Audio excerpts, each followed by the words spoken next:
in that regard. Either you are or you're not. But nevertheless, I think what Australia did is very, very important.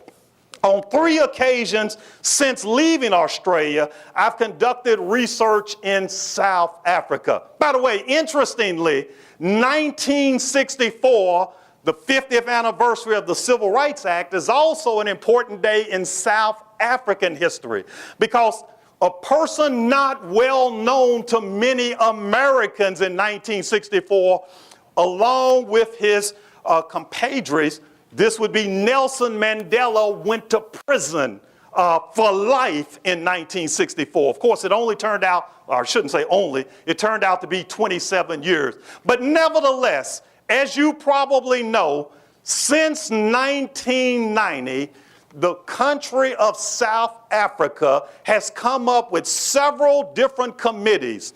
A committee that, first of all, wanted to register people like you and me who wanted to come forward and say, I saw an injustice or I took part in an injustice and I did not do anything. I turned my back. They also they came up with something called the Reparations Committee to look at people who had their property stolen, who were forced to leave jobs and things like that. Does the government of South Africa owe these people something? And then they came up with an amnesty committee, where people who were involved in political crimes from March the 1st, 1960, I think, to March the 1st, 1997, could ask for amnesty. I say this to you because when I think about the Civil Rights Act, and I think about what's happened in this country, I think about the examples of Australia and South Africa who looked further than the United States has, and I keep wanting all of the presidents from Nixon to Obama to really address and discuss what happened in America's past. As I bring my remarks to a close, and by the way, you do know I'm from the South, and even though I'm not a minister, I actually go to a Baptist church, and in the South, there's actually a tradition of a minister saying, as I close. They don't really mean it when they say, as I close. That means another 20 minutes. But when I say, as I close, I really am getting there. Those scholars will often say, finally, 2 or 3 times. But nevertheless, what lessons, what should we take away from the Civil Rights Act of 1964? Most people realized when it passed that it was as much symbolic as it was real at the time. It didn't change everything overnight, but the most important thing it was, to use a term that they use in war, it's like establishing a beachhead. It's like the first assault. It would lead to all sorts of other changes. You look at the American Disabilities Act. You look at the Voting Rights Act of 1965. You look at legislation for handicapped people. You look at the women's movement. You look at rights for gay people in America.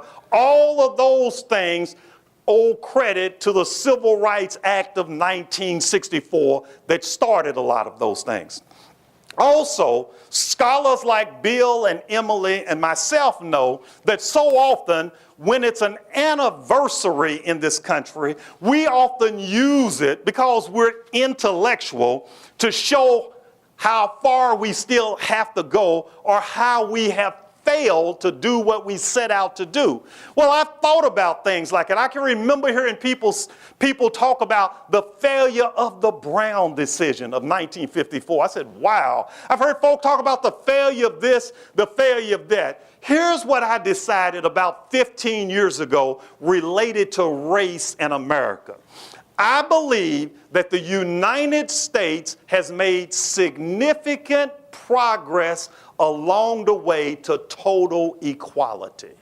If you look at the America I was born in 1950, That's clearly not the America we live in today. If you look at the America in 1964, I mean, I could use so many examples. An example that comes to me, and I think every adult in this room who's my age could use one, but let me just use one for mine. 1961, I'm 11 years old. My class takes an excursion trip to the University of Kentucky. Okay, so this black class of 30 students, we go to the University of Kentucky. I still vividly remember some people mocking us at the University of Kentucky. What are you all doing here? This is not your school. Well, 7 years later, I enrolled at the University of Kentucky. I would receive 2 degrees from the University of Kentucky. The gentleman mentioned, eventually I received an honorary doctorate degree from the University of Kentucky. So I'm really doctor, right? I have 2 doctorates. You all supposed to smile at that, students, in that regard. But there is a banner of me as a college president hanging up at the University of Kentucky. Now, does that mean the University of Kentucky has no problems? No, it doesn't, but it speaks to the progress. So what I like to say to folk, in America, as a result of the Brown decision, in America as a result of the Civil Rights Act of 1964, we have made substantial progress on the road to total equality. And it should give us the confidence that we will someday reach that goal in America. Thank you so much for your time. Okay.